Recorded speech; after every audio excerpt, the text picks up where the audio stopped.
Hello everyone, Nathan P. Butler here. If you are new to the channel, welcome. For those of you who are longtime viewers, especially from the Star Wars Home Video Library, welcome back. It's a big video this time. This is the long-awaited announcement. It is finally here. A Saga on Home Video, 2nd edition. First things first, let's not bury the lead. I think I'm using that phrase correctly. Let's hit it right here up front. A Saga on Home Video 2nd edition is now available, right? A Saga on Home Video 2nd edition, Volume 1, Volume 2, and Volume 3. It is a 3-volume 2nd edition set. It is available in paperback and in Kindle form, print replica Kindle, that is. We'll talk more about what that means later, from Amazon.com, released right there at the end of November 2021. Thank goodness. Came out without a whole lot of hitches in the process. Now, for those who would like a more luxury edition, so to speak, there is one coming. By the end of December 2021, we should have a hardback version available as well. It'll be about the same size as these, right? 6x9, but it is a laminate hardcover, cover art printed on the hardcover itself, so you don't need a dust jacket or anything. And whereas these look great, right, with standard color on regular pages, the hardbacks will use what KDP refers to as premium color. I'm not entirely sure how big a difference it will make. These do look very good. The Kindle version is absolutely gorgeous, as we will see. But just know that there's a premium color interior hardback, laminate hardback version that is going to be available for all 3 individual volumes. But costs are based on printing costs, and costs built in by Amazon. Knowing that, you should know that those hardback versions, those luxury versions, the reason I think of them as luxury versions, aside from just being nicer, is the price tag. Those hardback editions are going to run $59.99 per volume. Okay, so basically, if you're looking at a complete set for Kindle, it's basically $45. For paperback, you're looking at $90, and for hardback, you're looking at $180. Right? It doubles essentially as you go between formats. And before we dive into anything about what this book is about, just to kind of let you know why that works the way that it does, basically, I'm using Kindle Direct Publishing, which is KDP, because I want to self-publish it. I'm tired of dealing with some of these smaller publishing groups.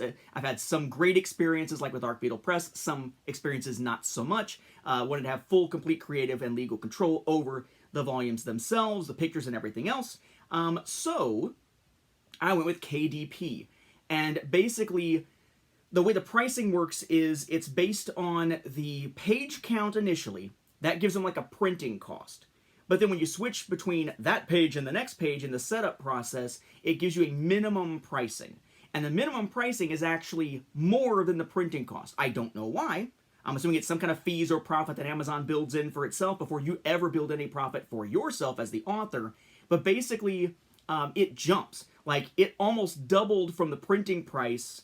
Well, maybe not double, but it's more than half again, the printing price, to be able to get to the minimum price that it would allow to be set for any of, for instance, the paperback copies. And then you go in as the author, and depending on the format, you set a price, and whatever the difference is between that minimum price and the price you set, there's a percentage of that difference that goes to you, and a percentage that goes back to Amazon. So to be able to make a decent return on any individual copy, you have to do a bit of math to get that out right. But because it takes in so many of those fees or whatever it is from Amazon plus the printing costs, that accounts for the prices. That's actually why I tried to make the Kindle version, since I knew that it was going to be basically that the hardcover was essentially double the cost of the paperback. I tried to do it the opposite direction for Kindle to keep the Kindle prices down. So for those who want those, they're essentially half of the paperback, at basically $14.99 or about $15 compared to about $30. So for those who are wondering, that's why that is the way that it is. So first of all, if you don't know me, I am Nathan P. Butler. I am an educator by trade, but also I have had the opportunity to write for and about sci-fi stuff a few times. I wrote a story for Star Wars Tales back when Dark Horse had the original license for like the adult comics and whatnot. Now, of course, I guess they're going to be doing some like all-ages fare that was recently announced.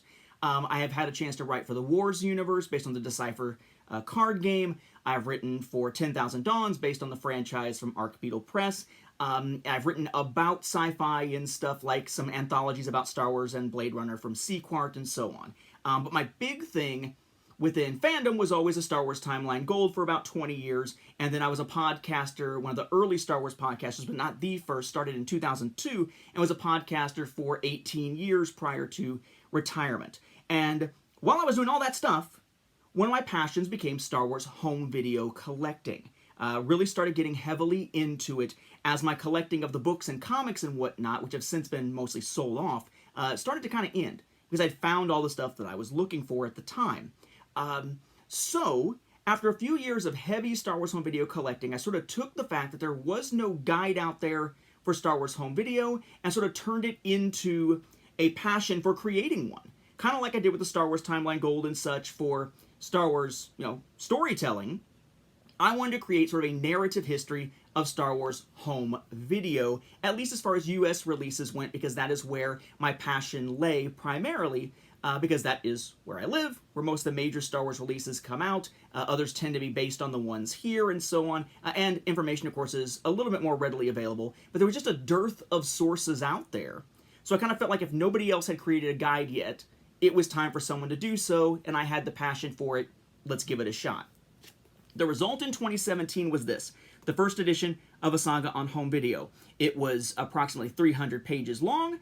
It had pictures in it that were all grayscale, as we will see when we look at it a little more closely here for comparison purposes in a moment, when we switch camera angles and everything. But it was about 320-ish grayscale pictures in a text about 300 pages long to cover basically up through 2017. It was not as extensive as what we were going to see with the second edition, but that was the first. This is now out of print as of a short time ago.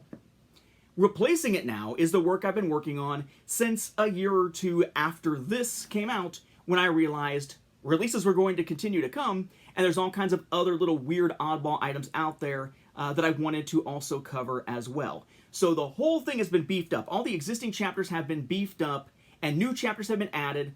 All the grayscale pictures have been removed. It is now all full color, and there's a ton new pictures, and what we've got just released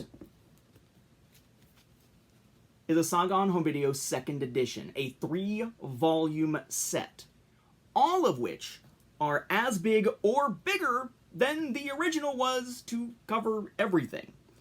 So what we have now is A Saga on Home Video Volume 1. Volume 1 basically covers the original 6 films by Lucas, so episodes 1 through 6, basically from 1977 with even something as simple as Super 8 reels, which aren't really video, they're film, to go all the way up through the launches on like digital platforms in 2015 and so on, the HD versions and whatnot, basically everything prior to The Force Awakens hitting home video in 2016. So for sort of those purists who want only the Lucas films, this is going to be all your Lucasfilms stuff, that is Lucas Space Films stuff, except the stuff that's been released during the Disney era of those films, which are covered in the one that covers primarily Disney era, which is Volume 2. Volume 2 is covering live-action theatrical films as well. It now includes, beyond what was in Volume 1, which only included episodes 1 through 6, this brings us into the Disney era starting in 2016, so this includes any new releases of episodes 1 through 6, but also 7, 8, 9, and the 2 anthology films as well. But these two are live-action theatrical films. This one's about 330 pages, give or take. This is about 290, heading towards 300-ish pages. But those are live-action films stuff. We're going to look at it in detail in a moment. Then we have Volume 3. Okay?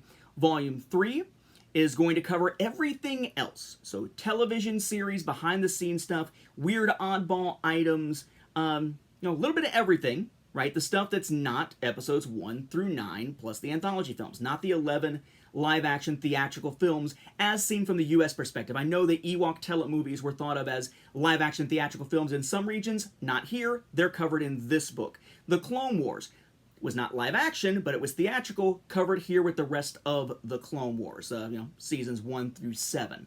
This is the largest one at about 370-ish pages here, but as I said, the biggest difference, full color images now inside.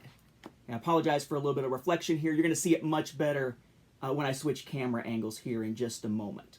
But basically what we went from was a 300-page book with about 320-ish pictures to a combined about 1,000 pages with over 1,500, I think around 1,550 color pictures. And when I talk about the pictures, I am talking about new pictures for the most part. Basically, I note which ones were not actually now in the introduction. The only exceptions to pictures that were taken brand new for this edition are, let's see, pictures of the 16mm film reels in the first chapter that were too big to fit in my photo box, and the Circuit City exclusive lithographs from 2006, which were too reflective for my photo box, but the original color pictures before I turned them grayscale from this version still looked good, so I used those. Otherwise, except for that handful of 1, 2, 3, 4, 7 pictures or something, every single other picture taken brand new, in color, solid resolution, from my personal collection. One of the big things I wanted to do was to make sure that this book was something that, from an image standpoint, never included any stock images whatsoever. I was not going to deal with rights issues with any of the pictures. Every single picture is taken by me of an item from my collection.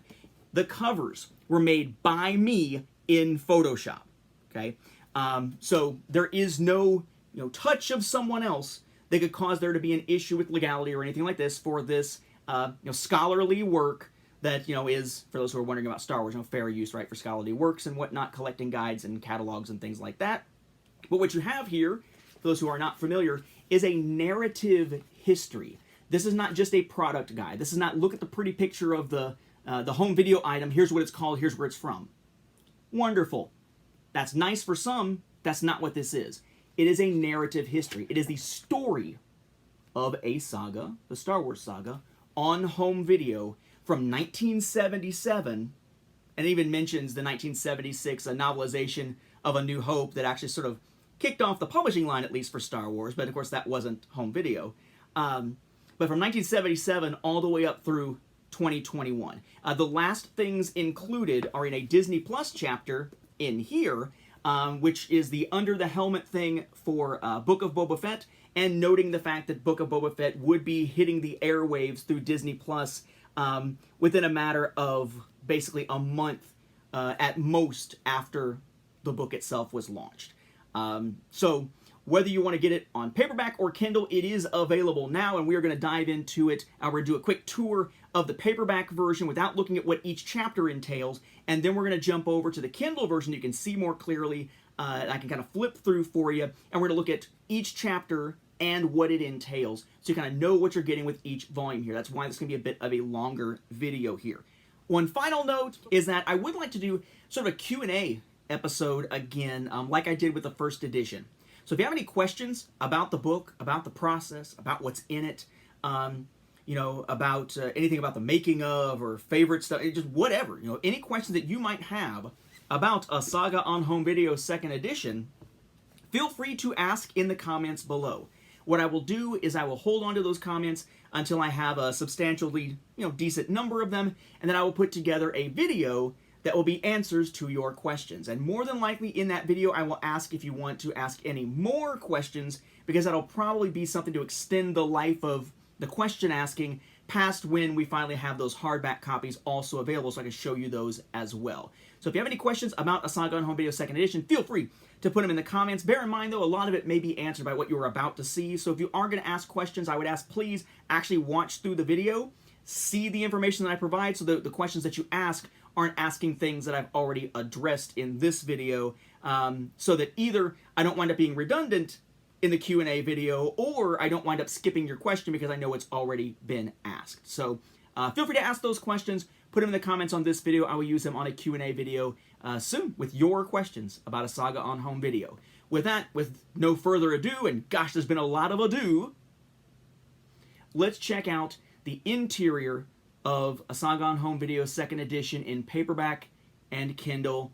What are all these chapters about? What the heck is in it? Let's switch the camera angle and let's do it. Okay, so for starters here, again, just a quick review of what the old version was to then compare it to the new version. The old version from 2017 has that VHS style case. It is no longer available at all. It is removed from Amazon at this point.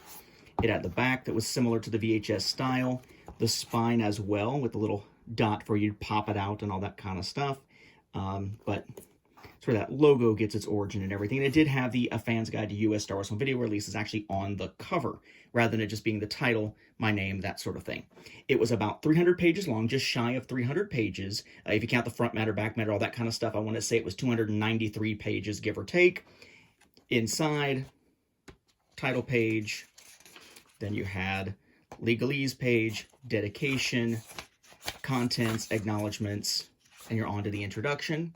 Chapter-wise, you have the introduction, Making of a Collection, Glimmers of Hope, The Great Format War, the original One Last Time, See It Again for the First Time, Rise of DVD, Demise of VHS, Lucasfilms in HD, Enter Disney, Droids, Ewoks, and a Guy Named Gindi, Rewriting the Clone Wars, Joining the Rebellion, Brick by Brick, Behind the Scenes and Other Oddities, Tips for Star Wars Home Video Collecting, Checklists of items discussed, and about the author, right? We're going to come back to which ones of those still exist, or what has changed, and what's been added, but basically you had 14 body chapters, right? Essentially 14 body chapters, 12 of which were sort of real chapters, one of which was just tips, the other was the checklists, and that is the one that did not return for what it's worth. Rather than producing checklists in the back of the book and giving permission to photocopy, which was kind of unwieldy, unsortable, because of course it was just printed pages, I am putting together, slowly but surely, an Excel file that I will eventually put up on my website, asagaonhomevideo.com, which is also nathanpbutler.com and StarWarsFanWorks.com. They all go to the same place, to eventually allow people to track it with that Excel file that I'll be using to track my own collection as well. But work has only just barely begun on that. That's kind of the next big project as I sort of catalog the collection now that the book is basically done. But this is the first edition, about 320-ish grayscale pictures, a little less than 300 pages total, but, you know, kind of a starting point, a proof of concept. Now we have this massive second edition, which is new and improved, lots of new chapters, lots of new information, color, pictures, etc., etc. Combined page count, about 1,000 pages, if you include the front matter and everything, approaching 1,000 if you don't include the front and back matter kind of stuff, and basically around 1,550 color pictures. So lots of pictures spread throughout. It started out with just, you know, take the grayscale pictures and replace them with color. By taking brand new pictures that look better than the originals before they became grayscale. And then just sort of morphed from there to include a bunch of other pictures of things like Laserdisc labels and things that I just hadn't really shown before, along with, of course, including new products. So it's divided into 3 volumes now, and what you have here, this is Volume 1. And if that cover style looks familiar, it is on purpose, right? It is designed to mirror these releases from 2000. The title with the Roman numeral behind it. I went with sort of a darker, bolder gold here because you didn't have the bold gold, which rhymes, I guess, of the logo here, because I went with a similar logo style, albeit with slightly different lines around it, basically to make it stand out here against the white. And then you have your gold bordered box with a picture inside. In this case, I gathered pictures for each of them. There would basically just be a handful of items that would show up in that book, you know, from that particular era, from that particular set of topics, so it kind of gives you a hint of what's inside. And then rather than the digitally mastered THX stuff at the bottom, that's where I put the, you know, a guide by Nathan P. Butler, second edition, volume whatever of 3, with the idea being that these 2 things here can help be the trigger to remind people of which volume it is. I did not do the spines the same way. I wanted the spines to be white. The reason for that will become apparent in a moment. You flip it to the other side, and I went with sort of a mirror image thing. Instead of it being bigger white section with black over here, I went bigger black section with white. That gave me a place to put the, you know, second edition volume whatever again, the barcode, the Roman numeral here, just by itself without anything in front of it, no pictures, but then bigger text so it's easier to read with sort of a gold tagline, albeit I didn't do it all caps in this case, they did. And then, you know, you get your white text there in a sans serif font, blah, blah, blah. The reason why I reversed these, the white and black, was because basically when when you're putting together a cover for one of these books, it's basically one big wraparound image that you create in Photoshop. And it tells you where it is supposed to bend for the cover at the spine, right? Where it's supposed to bend at the spine and then bend on the back for the spine, right there at exact angles. But if it cuts at all wrong, you wind up, if the spine is a different color, for instance, than the front, you might wind up with a little bit of the spine color showing up on the front edge, and I didn't want that to run the risk of happening. So instead, I let the white carry over to the back, so the whole spine and these parts were white, no worry about the color bleed issue, and then there's your black section there, which I think worked out very well, personally, because it allowed this to kind of be the bolder part there in black. So we have sort of our spiel about this particular volume and what's in this volume. In this case, it says, "A long time ago in our living rooms, the definitive guide to US Star Wars home video releases has returned," which is actually on all three of them. After dipping its toes into the home viewing market with Super 8 reels and crank-fed film reels for children, the original Star Wars film reached home video in the United States in 1982, 5 years after its theatrical premiere. Over the next 15 years, the original trilogy would be released, reissued, and refined on home video before George Lucas returned to revamp his films as the special editions in 1997. With the prequel trilogy taking the lead, the saga would premiere on DVD, then episodes 1 through 6 would finally jump to HD on Blu-ray and digital platforms. Join author Nathan P. Butler on a guided tour of the live-action theatrical films on US home video prior to the Disney era, 1977 through 2015. Ta-da! And then in this volume, right, basically original trilogy, special edition, prequel trilogy, then it says, explore Lucas's 6 original films on VHS, Beta, CED, Laserdisc, and more. We will look at the specific contents of each volume when I show you the Kindle one, because that'll make it easier to see, but I want you to see the insides here. We went from grayscale to, as my former partner in podcasting on Star Wars Beyond the Films, Mark Herleman, might say, glorious color. But lots and lots of stuff here, all color photos. Beautiful, right? That, of course, brings us to Volume 2. Roman numeral 2 replaces the 1. New picture of products from this one replaces the old picture. The 2 replaces the 1 there. Same thing on the spine with the 2 here. On the back, similar stuff. In this volume, this one, of course, is the Disney-era film. So we have The Force Awakens, Rogue One, Last Jedi, Solo, Rise of Skywalker, Skywalker Saga, and more. Now, the "and more," of course, is referring to the fact that this does include some releases for episodes 1 through 6. It's just they're the Disney-era releases, right? Like in Skywalker Saga, like the 4K releases, and so on and so on. Here, of course, we have our spiel, and our numbers have changed again. The spiel says, Disney enters the saga on home video. The definitive guide to US Star Wars home video releases has returned, he says again.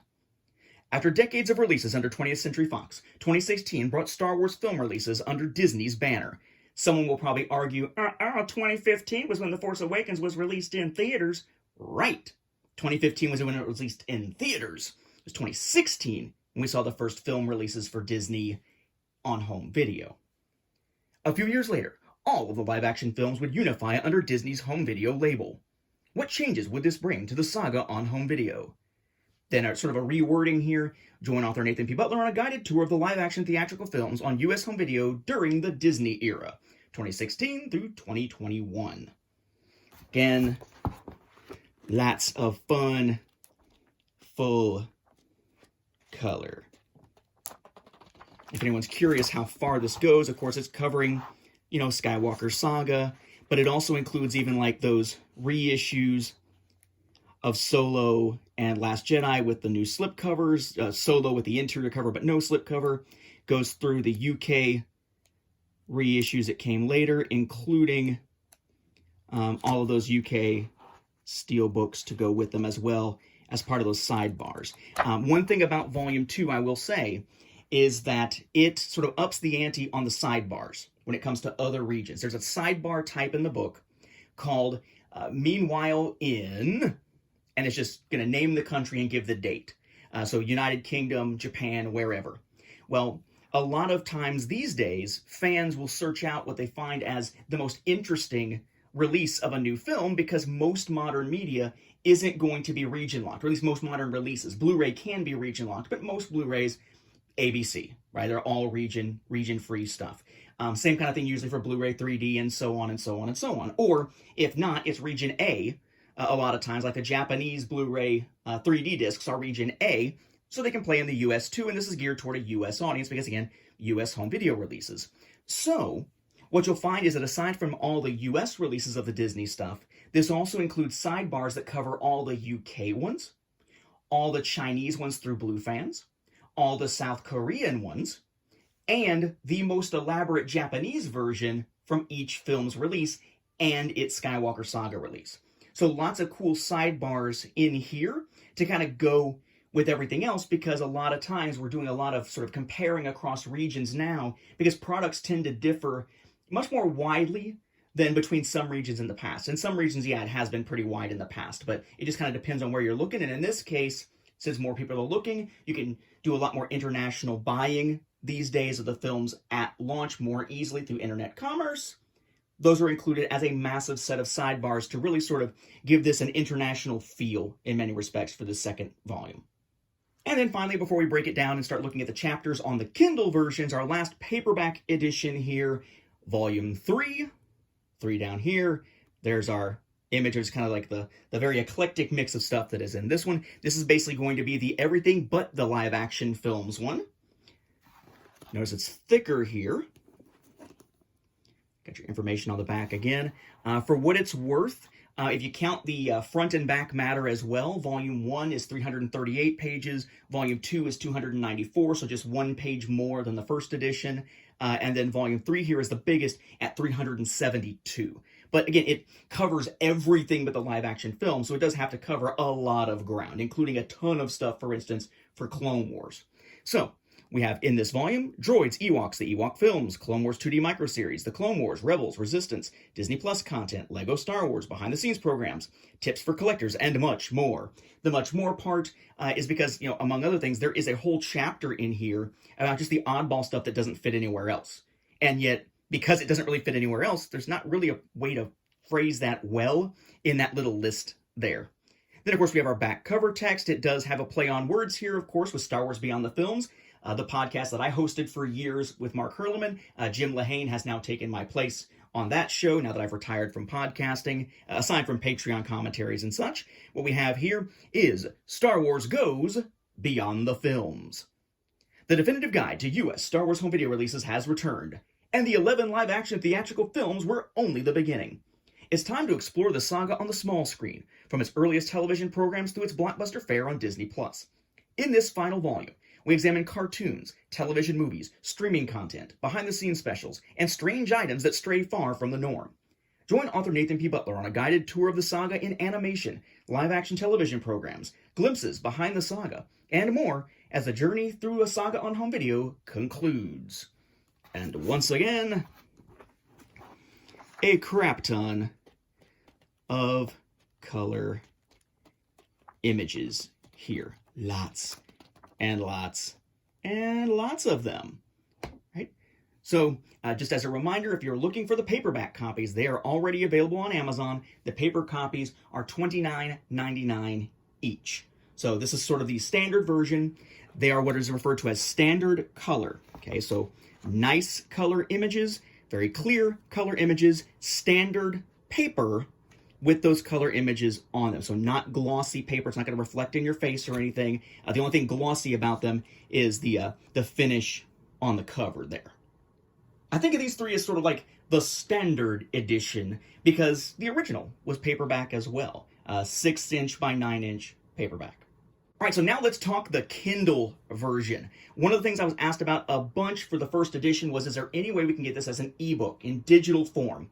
The answer at the time was no, because there wasn't a way really to produce that through Kindle, through what then was CreateSpace, what now is Kindle Direct Publishing or KDP, and have it keep the formatting correct for the pictures. Because there's a crap ton of pictures. They're all laid out in certain ways with captions laid out with comparison pictures. It just didn't work. Because all you could do is sort of reflowable text, as it's called, the stuff that changes what it looks like on the screen as you increase or decrease font size and stuff like that. You're not actually magnifying an image of a page, you're actually changing text size and stuff like that. I just wouldn't work well with the images, not to mention the fact the images are in color. Now there is an option for what's referred to as a print replica ebook, which is basically almost like a PDF, sort of like having pictures of the pages, so it's exactly like what you would see in the paperback or hardback version of a book, which is awesome. But I would note here that while it is awesome and it's going to look gorgeous on the Kindle app or on a Kindle tablet, one thing it will not work on is a Kindle eInk reader. Okay, that's what I typically use to read. So if I open up my Kindle Paperwhite here, swipe to unlock. Okay, you can see I've got volume 1 sitting there, right? Because I purchased it through the Amazon website. It's available theoretically on all the devices to show up in my library. You also note there me reading basically The Expanse and Wheel of Time and Star Wars Insider and stuff like that. But if I try to click on and open volume 1 on here, because it is a print replica, not an eInk reader compatible book, I haven't downloaded those yet. I click it and it says unavailable for download. A Saga on home video, blah, blah, blah. This item is not compatible with this device, okay? An eInk reader, which is this, I mean, if you've got one, you kind of know what it looks like, right? It's the pages that are meant to look more like a standard book. It may have a slight bit of lighting like the Kindle Paperwhite does. This type of Kindle will not work with the Kindle edition of A Saga on home video. So know that before you consider the purchase. Instead, what you're going to need is the Kindle app on any mobile device, pretty much. I use an iPad in this case. You can see my hand kind of going in and out here. I'm so excited. I'm just like all over the place. But you can also use, a Kindle tablet, Kindle Fire and stuff like that. The key is a tablet type color screen device that is not an eInk reader. So typically my recommendation is nice big pages on a nice iPad or some larger tablet, so you can really get the most out of these color pictures, because it's not printed on paper, which means that the color images are extremely crisp and clear, even when zoomed in, if you're using the Kindle version, which is fantastic. I mean, the text and the images are way more crisp than I ever would have imagined for it. In fact, they look more crisp than it did when I was working on the book on the computer and doing proofs of it. I mean, it is really, really nice looking. And for what it's worth, more affordable. The paperbacks are $29.99. Those luxury hardbacks will eventually be $59.99 because of printing costs and everything else, which is giant full color, premium color hardbacks. Whereas the Kindle versions are $14.99 each. So they are much more affordable than the others, depending on, of course, perspective here. So we have volume 1. Let's check out what is actually inside it. So first you have what I mean by front matter, right? So the interior title page, the legal page. There are going to be some dead pages, basically, which in the print version are on there to make sure that each new thing, like new chapter, starts on a right side page when you're holding a physical book. We have the dedication. Then we have the table of contents here, and the table of contents is designed to try to help those who are trying to use the full 3-volume set. So it does have the chapters in that volume and their page numbers, but it also tells you which chapters are in the other volumes broken down there underneath it, so you can more easily figure out where what you're looking for might be found. Now, these are not clickable chapters or anything like that. It's just, again, a print replica, just kind of a screenshot, essentially, of that page from the regular book. But if you go to the go-to or the menu or whatever you want to call it for the book, you can scroll through it and click on a chapter and go straight to it. So Kindles always have sort of that built-in navigation, and that built-in navigation here will help us with this one. We then have acknowledgments, which is much larger now. What I tried to do was make sure that everybody who's ever been thanked in an episode of from the Star Wars Home Video Library for helping me with Star Wars Home Video stuff, that is included. Hopefully I've got everybody. Some notes on places that were inspirations for me when I was starting to collect. Even a note there about the phrase butlered, which is sort of a past tense verb that could happen to somebody, that David Allen Brown coined in the Star Wars Home Video group here. There are the Patreon credits. That's the folks who are backers over on Patreon, who all the way up through October 31st of 2021 had been at some point a paid supporter at the $1, $5, or $10 tiers over there. Got themselves in that credits page here in all 3 volumes. Man, I gotta be careful with the swiping. Each volume now has a new preface for the 2nd edition that kind of talks about the general gist of that volume, how it came to be to some extent. There's then a brief guide to that volume telling you what is basically in each chapter, so you know what to look for, and at least in the case of the first volume here, since it's the first, there's nothing to say previously about, there's a to be continued to let you know what's coming up in the next 2 volumes. And then because there are so many types of sidebars, there is a guide to the sidebars. If you're curious, there's the Meanwhile In that I mentioned before, which is like for foreign releases. There are also sidebars called Forever Tinkering, which is basically about changes made to the live action films and whatnot as we go. Those are not comprehensive. They're just sort of my thoughts on them. Then we have Changes for Better and or Worse, which is more comprehensive, and that's looking at even minute changes within the animated shows. For the most part, animated shows. It also mentions Mandalorian. But the animated shows, for the most part, for instance, things like the difference between the director's cuts and the aired versions of episodes of Clone Wars Season 1, stuff like that. Then we have For a More Digital Age, which is a sidebar talking about digital stuff, digital releases, digital bonus content, blah, blah, blah. Then we have a new type of sidebar here called Go Figure. Hasbro commemorates home video. Hasbro tended to put out different multi-action figure packs, eventually single action figure packs, but most of the time as multi-action figure packs to celebrate home video releases, even though those action figure packs themselves didn't include home video items like some others did. So those are actually now categorized in these little sidebars. There's also a new type of sidebar called Spectacles for the Spectacle. You can use Real D 3D glasses from movie theaters in your home if you have a Real D 3D passive 3D viewing setup to watch 3D Blu-rays and things like that. So all of those exclusive Star Wars 3D glasses, the Real D 3D glasses that you could have gotten in a movie theater and used at home, are now included in their own type of sidebar, excuse me. Then we have Across the Galaxy, and Across the Galaxy is basically just kind of some shots of multiple products from different regions, and like different versions of the same product, all kind of together. Just I think it looks kind of cool. So, chapter-wise, we have the introduction, the making of a collection. This has been updated. Obviously, there's color pictures here. Boy, struggling with the swiping. I always do, though. Okay, that brings us to chapter 1, which is Glimmers of Hope. So this is going to be basically your Super 8 reels, brief mention of 16mm. It's going to be your Kenner movie viewer for kids, basically. There is also now a special little sidebar on something that is often confusing in the US, which is the Mini Cinex out of Europe, and how that is different from the Give a Show, which was not actually home video. That was like a slide projector. But in other parts of the world, they actually had a film viewer, a crank-fed film viewer they could use for kids there. That's going to bring us to Chapter 2, The Great Format War, which is going to be the era of VHS, Laserdisc, Beta, and CED, at least prior to the THX remastering process. Lots and lots of this stuff. Boy, my fingers just don't want to grab this thing. Come on! There we go. Lots of fun stuff in there. But you notice, like, one of the things I tried to do is, unlike in the first edition, if I'm showing a Laserdisc for the first time, I want to make sure to show its label. Or if there's like 3 in a release, I want to make sure at least one of the labels is shown so you see what the design is for that set of releases, that kind of thing. Same thing with DVD, same thing with VHS, and so on, to try to make sure it's easy to identify these if maybe you don't have the packaging. Or maybe you've got some and you're worried that the packaging is mixed up. You'll be able to tell. So yeah, there's your CED stuff. And so on and so on. Gosh, freaking fingers just will not take.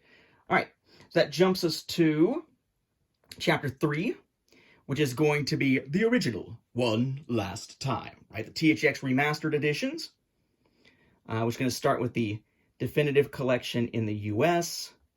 This also includes some Definitive Collection stuff out of Japan and whatnot. The limited edition set out of France there. yada, yada, yada, right? So basically the THX remastering process. Oh, and this time it does touch on those UK releases in 94 that kind of helped prove that what they wanted to do in 95 eventually would actually, work. Reselling these old movies just remastered. Then we have Chapter 4, See It Again for the First Time, which of course is special editions. So, special editions as you would expect.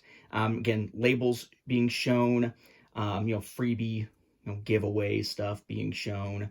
One thing I would note here for this chapter that's kind of neat is that it does include the AFI Century Collection now.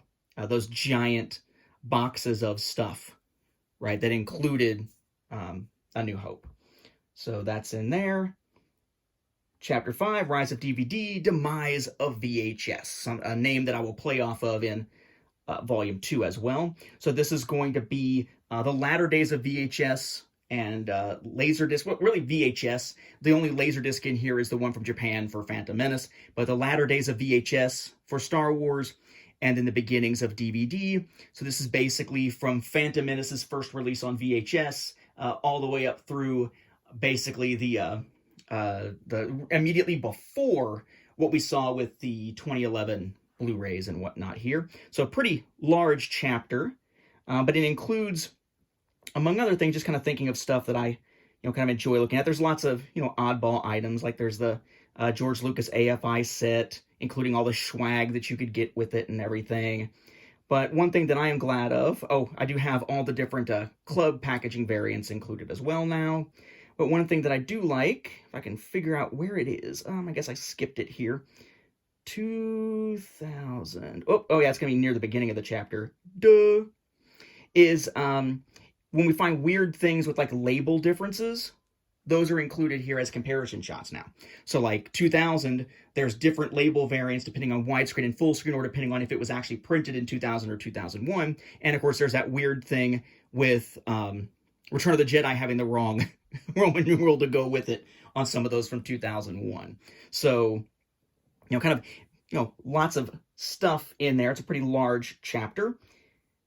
And then the last chapter of this volume is the Lucasfilms in HD, which is going to be basically picking up with a brief mention of the Clone Wars, because that will come back in the chapter on the Clone Wars, and then a lot of detail about the HD versions here, including, again, those forever tinkering type sidebars and whatnot. Lots more detail, by the way, on things like bonus features here. Like there's pages of like, okay, on this bonus disc, this is what you will find, and this is where it came from if it was reused from somewhere else. So lots of that type of stuff to kind of help people reference what it is they might be looking for. Again, a lot of these pictures being ones that you saw a version of in the original, retaken in color, but then a lot of others that are just brand new, and so on and so on and so on. Let me show you one of those examples here. This is what I mean by that Hasbro Go Figure sidebar, right? So in 2011, you got these packs, one for each film to commemorate them being on Blu-ray. And then you had the Blu-ray deleted scenes figures as well. So those are all now also included. With the help of Matt DeRochers, I was able to get some good information on like which ones are repackages of what or repaints of what and stuff like that for those who try to collect those or are curious about putting those with their home video collection. And then when that chapter is done, we are at the About the Author page and the Also By Me page. I had somebody say, congratulations on your second book with this. Well, second edition for sure. Definitely have written other stuff though. So that's volume 1. So all those chapters for volume 1, should have just rated myself a 5, right? All those chapters for volume 1 are basically, just marked it as read and disappeared it for me. All those chapters are basically ones that you saw, except for the preface, back in the first edition, but massively, massively updated. Again, remember the first edition, slightly under 300 pages for the whole freaking thing. Now, just those 5 chapters, the introduction with the preface there, with all the new information, all the new sidebars, all the new oddballs and variants and mail-aways and all that kind of stuff added in there, plus all the new pictures, is in and of itself about 30, 40 pages larger than the original was as a whole. So massively, massively updated. But at least those were chapters that did exist in the original. They have just been massively expanded at this point. Then we got A Saga on Home Video Volume 2. And Volume 2 here, it is going to be one that is sort of a mixture of old chapters revamped heavily and brand new chapters that didn't appear in the original at all. So again, same thing with the opening, front matter, and all that. You'll notice here, chapter-wise, there's only 3 in this one, but they're all massive chapters in and of themselves, not counting the preface. So again, we will start with a preface, right? Now, because this is the second edition, there was a previously to let you know what was in Volume 1 before it tells you about these chapters and tells you what's going to be in Volume 3, and then it's got the same sidebar information there as well. That brings us into the only chapter that actually existed in the first edition from Volume 2 of the second edition, which is Enter Disney. This is the Force Awakens and Rogue One chapter, primarily, along, of course, with things like the holiday reissues at Walmart in 2017 with Forces of Destiny. And again, lots more pictures. I do try to provide some context. So sometimes when talking about things like the new canon or Legends or the launch of the official continuity, the Legends continuity back then, the transition between the two, all that kind of stuff, I do try to provide some images to go along with that. And again, every single image that you're seeing in any of the volumes of this book, every single picture is from my personal collection. Not a single stock footage image, not a single image I did not take here at home with something of mine. So yeah, pretty big. Oh, and here's very meta, a picture of a digital comic book on this very iPad. A little weird there. But yeah, so with Enter Disney, of course, we're talking Force Awakens. As I mentioned, there is a massive amount of sidebars looking at other countries in this one. So we have the UK covered here. Lots of comparisons of things like the steelbooks between regions. That's the Japanese most elaborate version. Not all Japanese, but the most elaborate each time. South Korea being covered here. There's one there from Thailand, actually. And then, also in this chapter, an example of those spectacles for the spectacle sidebars. Talking about the 3D glasses. And of course, another fun one, based on something that I've collected, which are those Blue Fans releases out of China that are so luxurious compared to US versions. So for instance, this is the coverage here of the Rogue One Blue Fans releases where there were 3 plus the one-click set that included them all. Stuff like that. This brings us to Rise of 4K, Demise of 3D, which is going to be a play on words, of course, with Rise of DVD, Demise of VHS back in Volume 1. This is the one about Last Jedi and Solo, as the US stops having Blu-ray 3D releases, but the US does start getting those Ultra HD Blu-ray 4K releases. And I try as I go along to give you like explanations like, why is 4K a thing? Like, what's the difference between 4K and HD? What's the difference between HD and SD? What's the difference between PAL and NTSC and CCAM? What's the difference in the regions for DVD or for Blu-ray? What's the difference between 2.0 or 5.1 sound versus Atmos and stuff like that? I don't get super, super technical, but technical enough to kind of give you a sense of why some of these advances were indeed important. So that's going to be this.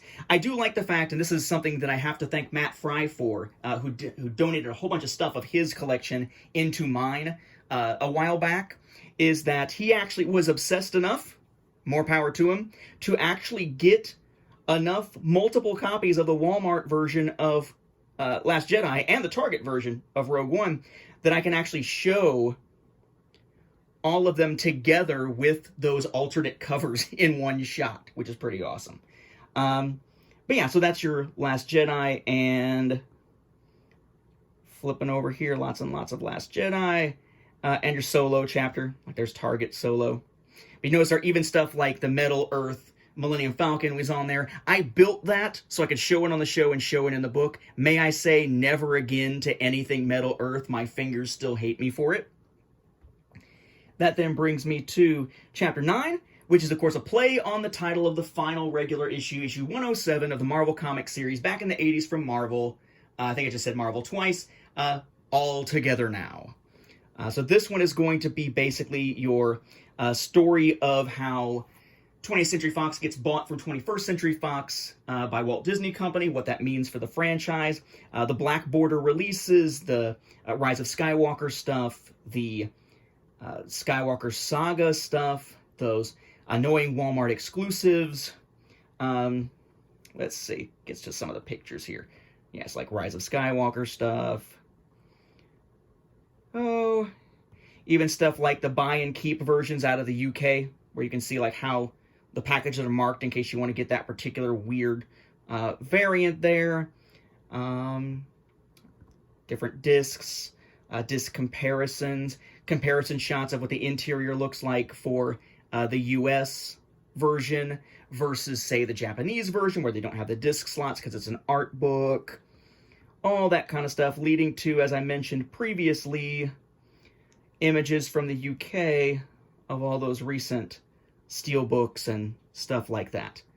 And you can tell, hopefully, by looking at this image here, that these are much crisper images, like I said, and you can zoom them in and they still look absolutely gorgeous because of the way they were put together. Basically, every image was 300 pixels per inch, and then switched so the maximum dimension, width or height, was 5 inches, because the print book is 6 inches wide, but has basically half-inch margin on either side, so the maximum width I would ever need is 5 inches, so I just did the same thing for height. So when I inserted them and shrunk them down, that made it so that it kept a lot of the detail. So if you have the ebook version, you can zoom in, and the detail is still like scarily clear.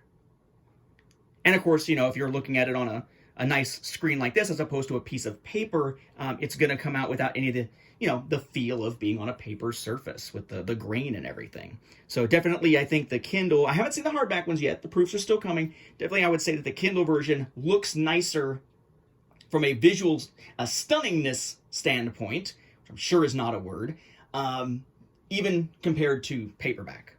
So then volume 2 ends with the same stuff, right, about the author, other stuff I've written. Jumps us into volume 3 here, the longest of them, the longest of the 3. And we have, again, the same kind of front matter, so we can skip that. Notice here from the chapter listing, a lot more chapters to this volume, but it still lists the ones from the other volumes. Get us past the acknowledgments and all that stuff. We again have a preface, because this is the last one. Volume 1 and 2 are covered in a previously, but there is no to be continued. It does, however, note here what I mentioned before, that basically in this little section here, that the checklists that would have been found at the end of the book in the first edition are not found at the end of the third edition here, or the third volume, excuse me, here of the second edition, because I'm going to do the Excel file instead, because it's not as useful in the book itself, and boy, it took up a lot of space. So we actually start the regular chapters here with a change. Back in the first edition, there was a chapter called Droids, Ewoks, and a Guy Named Gindi.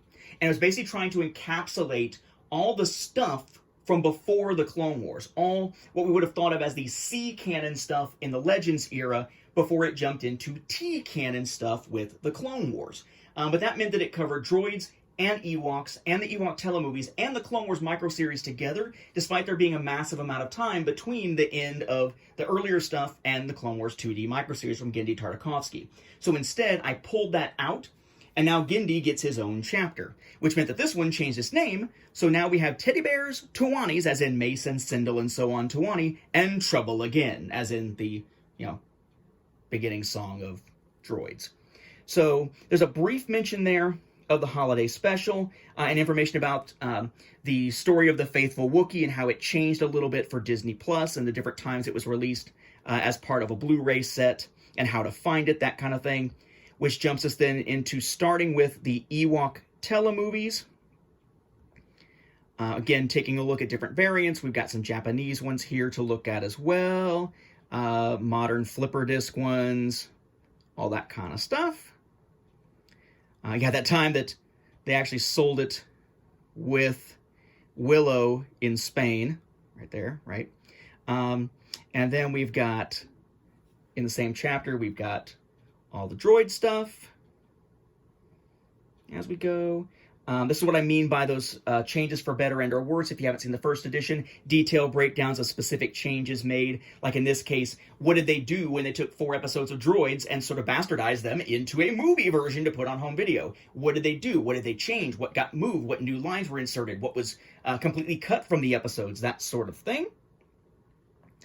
Then after that, and we do have a full inclusion of the UK version here, by the way.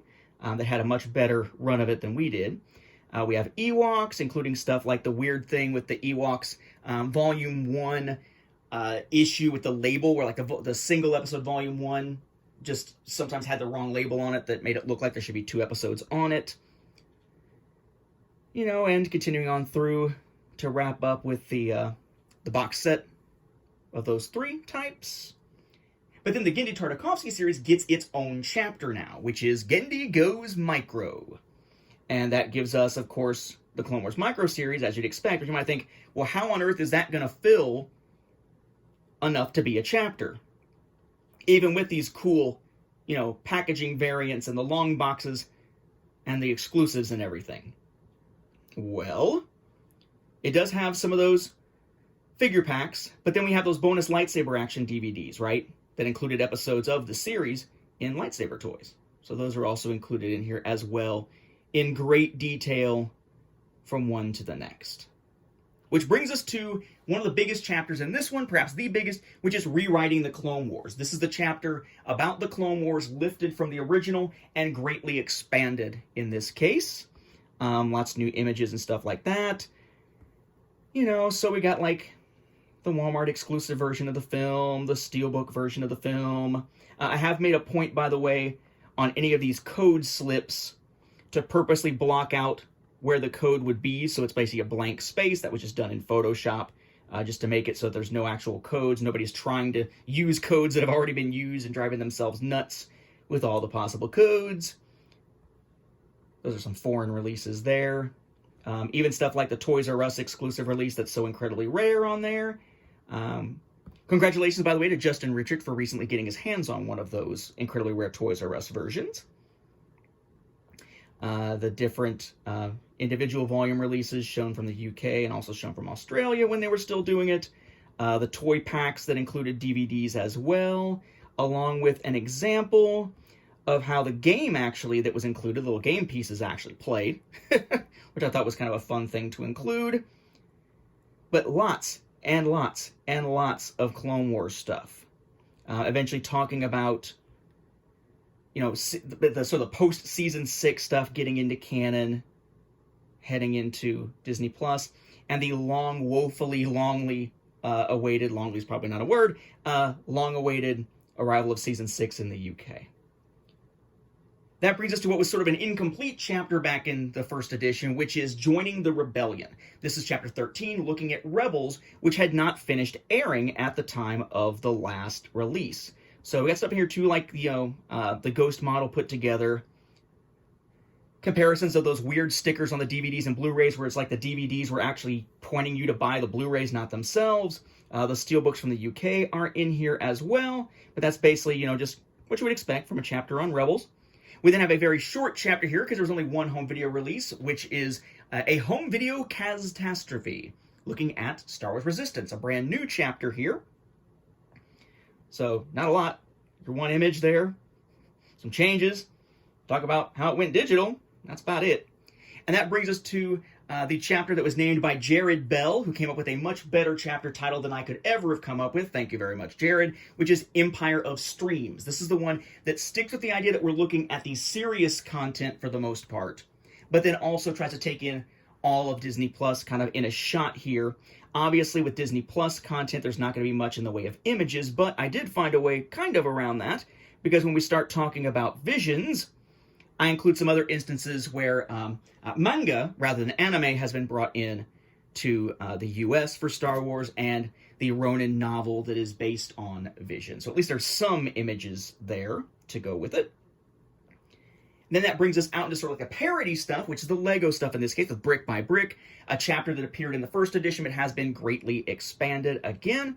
Lots and lots of new images and whatnot, taking us through Lego. that then brings us to basically a split here. So we had Behind the Scenes and Other Oddities as a chapter back in version 1, in the first edition.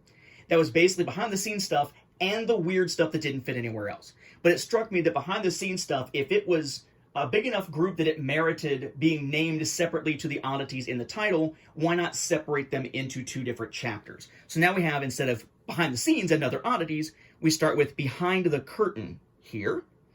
So this is the one that's going to look at behind the scenes stuff. And it includes the stuff you would expect. It also includes some stuff you might not expect, like the DVDs included with Dressing a Galaxy.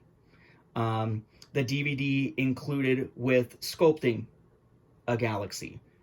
And what was up with that? The DVD about the making of an audiobook that was an exclusive handout at a celebration. The Sideshow Collectibles stuff talking about Star Wars releases. The THX WoW stuff that used Star Wars to really heavily promote THX, which actually appeared in the first edition. Then it brings us to what used to be the other, oddities part of that chapter, which is now a cantina full of oddballs, which is going to be stuff like, game-based stuff, weird kind of parodies, all the different versions of the Revenge of the Sith soundtrack that include the Musical Journey DVD, the PVDs, right, for Video Now, a bit about them. Oh, Trivial Pursuit, with the DVDs, and which ones actually don't, and so on and so on. Although I did find one thing that bugs me, one error. Usually whenever I'm mentioning that something is showing up on Disney Plus, like in this case in 2020, the date for that, for the more digital age, would say, the original date, comma, 2020. And I missed it on that one. I'm sure I've missed it somewhere else. I try to be extremely meticulous, but yeah. And then actually there's some screener coverage here, because at the end of that chapter, instead of talking about all the screeners that exist for Star Wars, I try to show examples of screeners and sort of the way that screeners are produced, why they're made, how they work, and that sort of thing. And then look at some other stuff, from the marketing side of things and whatnot here. And then finally, the Tips for Star Wars Collecting had to be renamed because of that great slogan, line, whatever, from The Mandalorian. So that chapter is now called This is the Way.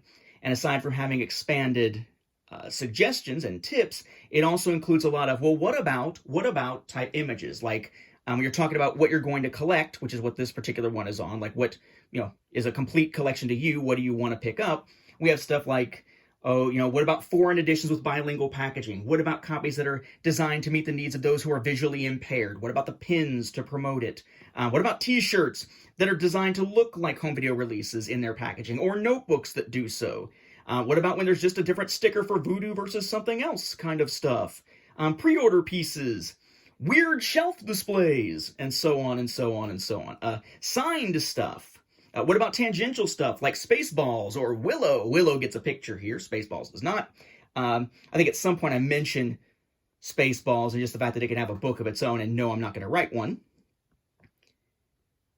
And then when that ends, it does cover, by the way, it does touch on debunking a couple of the more prevalent bootlegs out there.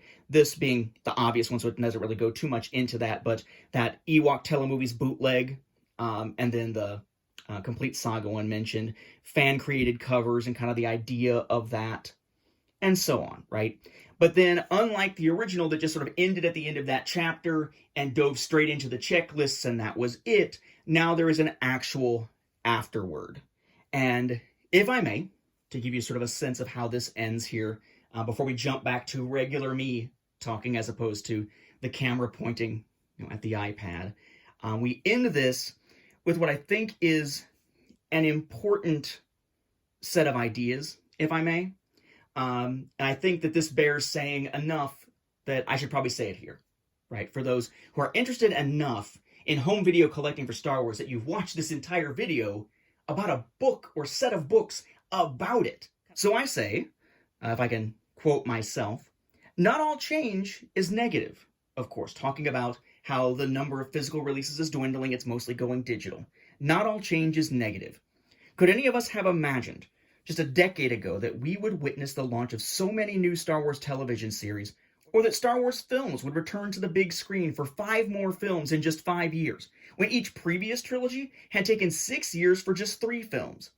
In effect, we live in a period that promises great things for fans of Star Wars video productions, but not necessarily for those who collect them physically.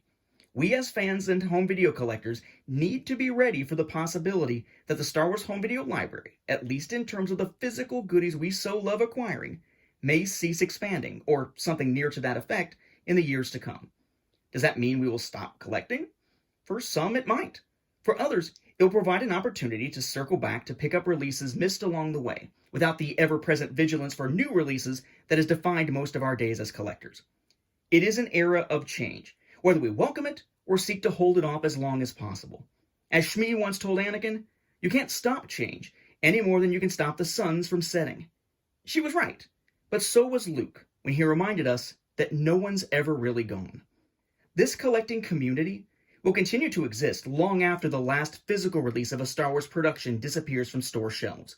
That kind of passion and the connections made between fellow fans will not fade easily. It has been my privilege to be part of the Star Wars home video collecting community, and it is my hope that you too have the fortune to find friends and fellowship among like-minded collectors. The Force will be with the home video viewers. Always. And with those words from the afterword, I think we are in good shape to wrap this up. So again, A Saga on Home Video, 2nd edition, Volume 1, 2, and 3, all available on Amazon in paperback, $29.99 each.